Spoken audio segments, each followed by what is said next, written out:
A few minutes after midnight, 12 converted bombers drone low across the English Channel, their lights off, their bellies full of men.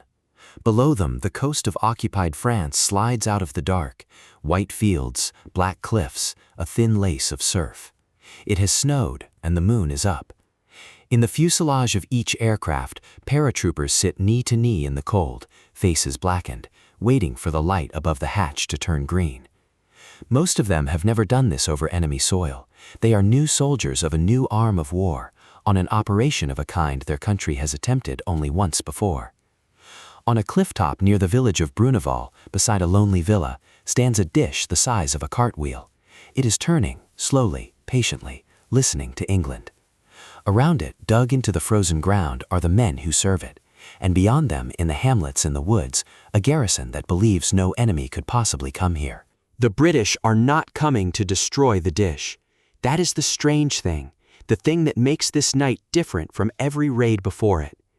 They are coming to take it apart, screw by screw, panel by panel, under fire if they must, and carry its secrets home across the sea. Because inside that dish lies the answer to a question that is killing men by the hundred, night after night over Germany. How does the enemy always seem to know the bombers are coming? The green light comes on. The first man drops through the hatch into the freezing dark, and behind him the sky fills with silk. Among them falls one man who is not a soldier at all, a radio mechanic of the Royal Air Force with a bag of tools strapped to his body, who a few weeks ago had never jumped from an aircraft in his life. This is Operation Biting. February 1942, the night Britain stole a radar. To understand why 120 men fell out onto a French clifftop that night, you have to begin with what was happening night after night in the darkness over Germany. By the winter of 1941, the bomber offensive was in trouble. The Royal Air Force had staked its strategy on the night raid, on darkness as armor. And yet the bombers were being found. Night fighters rose to meet the streams with uncanny precision. Flak batteries seemed to know where to aim before the aircraft arrived. Losses climbed toward the point where the arithmetic of the whole campaign began to fail. Crews spoke of it in the way men speak of a haunted house. Somehow the enemy always knew. A small circle of British scientists believed they knew why. At the center of that circle was a young physicist named Reginald Victor Jones, whose job, almost unique in the world at that time, was scientific intelligence, to work out from fragments and whispers what the enemy's machines could do. Jones and his colleagues had pieced together the outline of a German radar network stretching along the coast of Europe, and within it, a compact, precise instrument the British codenamed Würzburg. Small enough to sit in a garden, accurate enough to lay a night fighter onto a bomber's tail in total darkness. The trouble was that an outline was all they had. Aerial photographs could show the dish's shape and size, but not its heart, the frequencies it used, the circuits behind the bowl, the logic of the thing. And without those, there could be no countermeasure, no jamming, no spoofing, no cloak. To blind the enemy's eye, Britain first had to hold it in its hands. The numbers behind that haunting were brutal. Every bomber that went down took a whole trained crew with it, men who took years to make. And the graphs on the Air Ministry's walls were climbing toward a simple, unanswerable conclusion. At this rate, the night offensive would bleed to death before it ever struck a decisive blow. Somewhere along the enemy coast, a chain of listening machines was selling the bombers to the night fighters, and until Britain understood those machines, every crew that took off did so inside an experiment it could not see. Then, in the last weeks of 1941, a reconnaissance Spitfire brought back a photograph of a villa on a cliff near the village of Bruneval, north of Le Havre. A second sortie, flown wave-top low by one of the RAF's finest reconnaissance pilots, brought back the picture that settled the matter, the image crisp enough to measure. Beside the villa, on the very lip of the cliff, sat a dark dish the size of a cartwheel. A Würzburg, alone, exposed, and within a few hundred yards of a small beach. Bombing it would only scatter the evidence. A landing from the sea would meet the beach defenses head-on, and the Germans would have ample time to wreck the set before anyone reached it. But the newly formed Combined Operations Headquarters, under Lord Louis Mountbatten, saw a third way, a backdoor. Britain had lately built something it had scarcely possessed before: parachute troops. Barely trained, tested only once, in a minor raid a year earlier, but real. Drop them behind the radar, on the landward side, where no one was looking. Take the villa, strip the dish, and walk down to the sea, where the Navy would be waiting. It was elegant, economical, and a gamble on an entirely unproven idea. If it worked, Britain would hold the enemy's eye in its hands. If it failed, the sea would be at their backs. The men chosen for the gamble were C Company of the 2nd Parachute Battalion, about 120 of them, many of them Scots, under a tall, quiet-spoken major named John Frost. They were so new to their trade that some completed their qualifying jumps only weeks before the raid. Their aircraft would be converted Whitley bombers, their drop zone a stretch of snow-covered farmland a few fields inland from the villa. The plan divided the night into 3 moving parts, timed to the minute. First, the drop and the assault. Frost's parties would land in the dark, form up in silence, and take the villa and the dish from the landward side, the direction from which no attack was expected. A blocking party would seal the road against German reinforcements, and another party would clear the cliff path and the beach defenses from above, opening the back door for everyone to leave. Second, the theft itself. This was the heart of the operation, and it belonged not to a soldier, but to a Royal Air Force radar mechanic, Flight Sergeant Charles Cox. Cox was, by every account, a cheerful, steady man, a former cinema projectionist with clever hands, and he had never jumped from an aircraft, nor even been to sea, before he volunteered for this. His task was to reach the dish with a small party of Royal Engineers, identify its vital organs in the dark, and cut them free intact. The receiver, the transmitter, the elements that would tell Jones's scientists what this machine could do and how to blind it. What could not be unscrewed would be photographed, measured, or torn free whole. If a German radar operator could be captured alive, so much the better. A man who worked the set every night would be worth almost as much as the set itself. Third, the escape. There would be no returning aircraft. The whole force would fight its way down the cliff path to the beach, signal out to sea, and be lifted off by the Navy's landing craft, with gunboats standing off in support. Air in, sea out. One objective, one night. Every part depended on the others. If the drop scattered, the assault would thin. If the beach party failed, there would be no way home. If the boats missed the signal, 120 men would be standing on open shingle at low tide, with all of German Normandy waking up behind them. The rehearsals, in truth, went badly. Practice evacuations from English beaches failed one after another. Landing craft grounded on the wrong shingle, timing slipped, whole exercises dissolved in confusion, and Frost sailed for war on the old theater superstition that a disastrous dress rehearsal promises a flawless opening night. One anxiety was never fully solved: Cox himself. If the Germans captured a lone Royal Air Force tradesman among a company of paratroopers, they would know at once what the raid had been for, and exactly what he knew.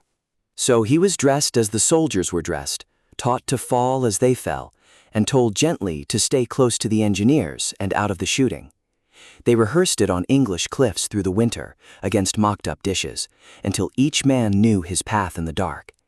And on the last night of February 1942, with snow on the ground and a bright moon rising, the Whitleys lifted away from Dorset and turned south toward France.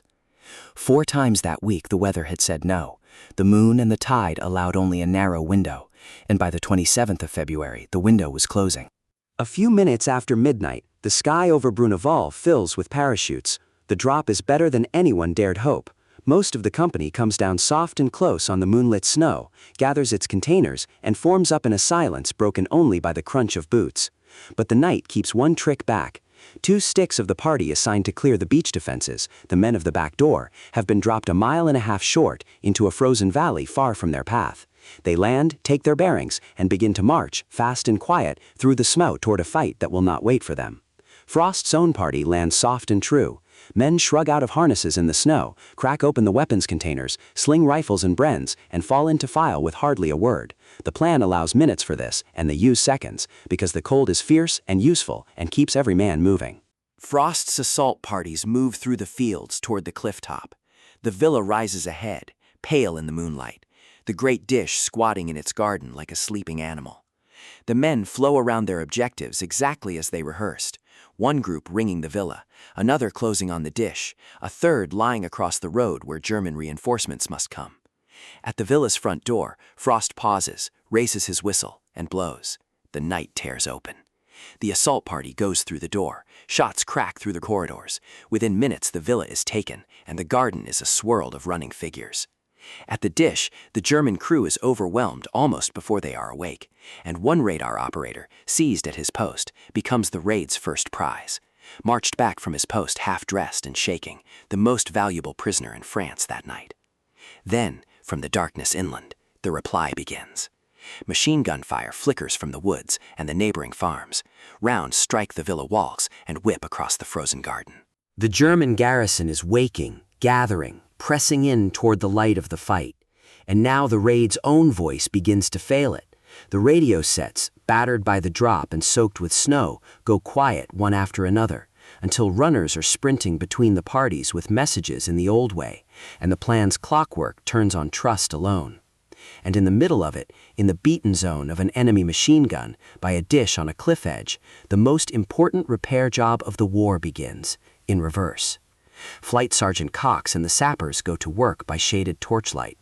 Panels off, leads traced, the pulse unit, the receiver, the amplifier, identified, freed, lifted out.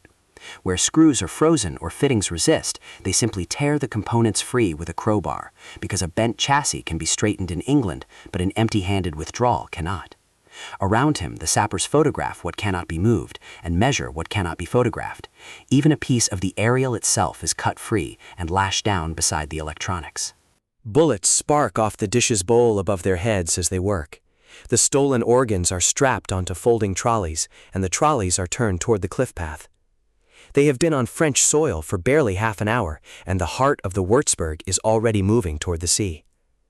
Behind them, by the villa, the firefight builds as the garrison presses in, and somewhere in that darkness, a young paratrooper is killed, holding the line while the trolleys roll past.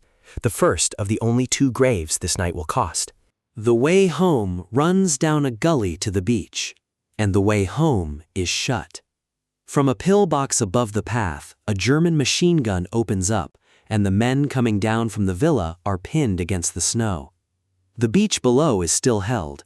The party that should have cleared it is somewhere out in the dark, still marching off its mile-and-a-half error.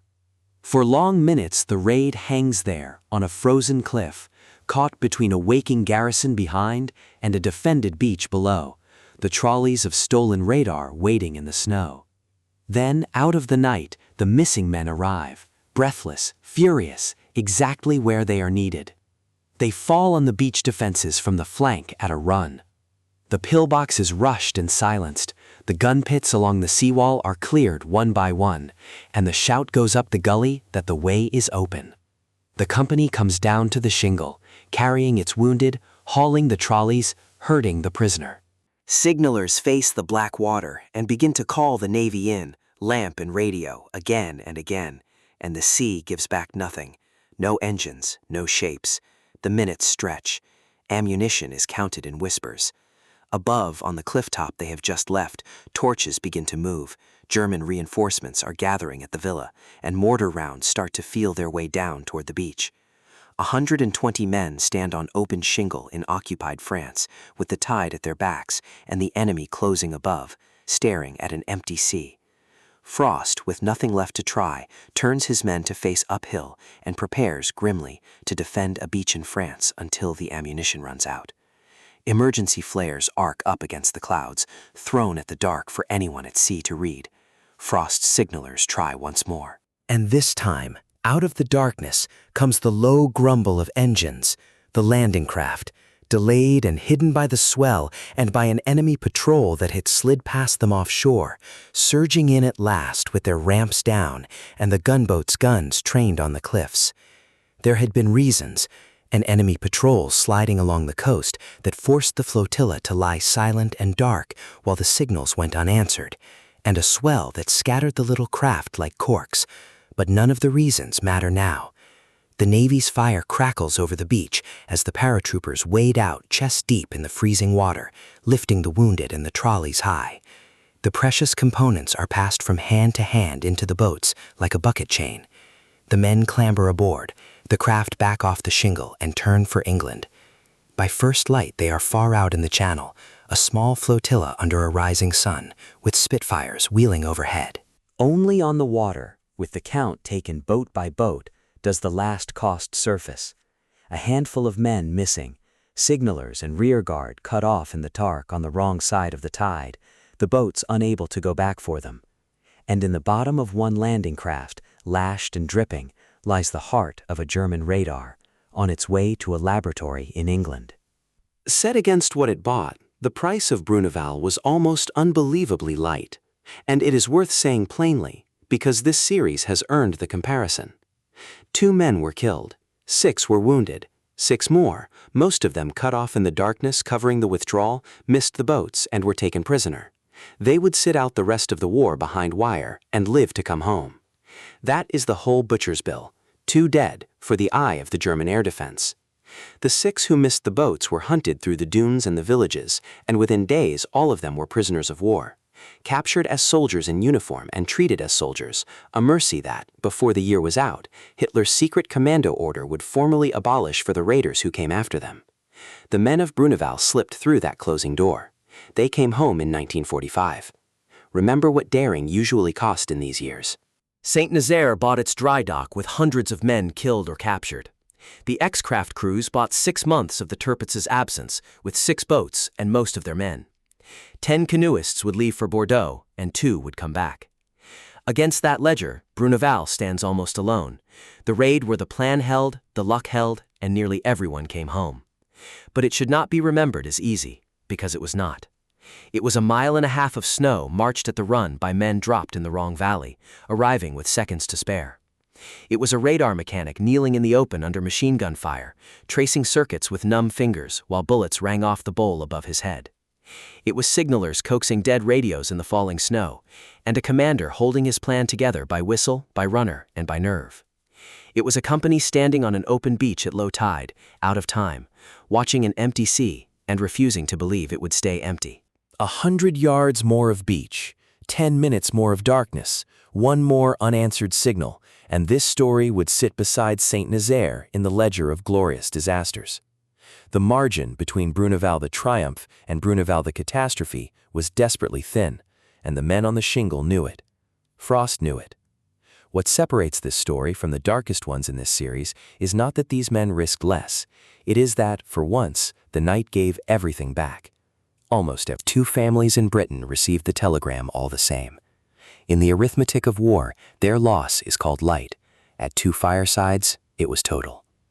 There were decorations afterwards, for Frost, for Cox, for the men of the beach and of the dish, and something rarer than medals, the knowledge, spreading quietly through a very new regiment, that the impossible thing they had been invented for could actually be done. The company sailed home to headlines and cheering crowds.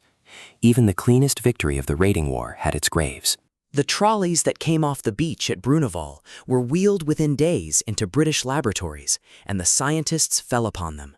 For the first time, they held the enemy's eye in their hands, its wavelengths, its pulse, its clever German engineering, its limits. From the stolen receiver and the captured operator's answers, Reginald Jones and his colleagues could reconstruct not just how the Würzburg worked, but how it could be beaten. The knowledge fed straight into the quiet, invisible war of countermeasures, the jamming and deception that would in time fill German radar screens with ghosts and snow. When 18 months later, British bombers began sowing the night sky with clouds of foil strips that blinded the enemy's radars over Hamburg, the confidence to do it rested in part on what had been carried down that cliff path in February 1942. The Germans, for their part, drew their own lesson. They wrapped their coastal radar stations in thickets of barbed wire and discovered too late that the wire itself betrayed them, ringing every secret installation with a dark halo that photo interpreters could spot from 30,000 feet. The protection became a signpost. Bruneval kept on giving. And the raid made something else, harder to measure and more lasting. It was the first victory of Britain's airborne soldiers, the men who would soon carry the name of the Parachute Regiment. Proof, delivered in one night, that soldiers from the sky could take a point the enemy thought unreachable, hold it, and bring their prize home. The maroon beret they would soon wear traces its legend back to that snow-covered clifftop. John Frost would carry that proof forward through the war, all the way to a bridge at Arnhem, whose name would become immortal for darker reasons. And combined operations took the Bruneval pattern, air in, sea out, one objective, one night, and built upon it the raiding doctrine of the years to come. Today, the cliff at Bruneval is quiet, and a memorial stands above the beach where the landing craft came in. The dish that once turned there, listening to England, ended its war in an English laboratory, taken apart by curious, careful hands. Charles Cox went back to his quiet electrical trade in a small English town and lived a long life, the cinema projectionist who once dismantled a radar under fire. It is remembered as the clean one, the raid that worked. 120 men in the snow, half an hour of noise, 2 graves, and in exchange, the secrets of the enemy's sight. In a war that so often demanded everything, Bruneval asked only this: nerve, precision, and a little luck, and it changed the balance of the invisible war. The largest battles of that war were fought in darkness, by machines that hunted by echo. And the night Britain learned to blind them began with silk in the moonlight over a snow-white field in France.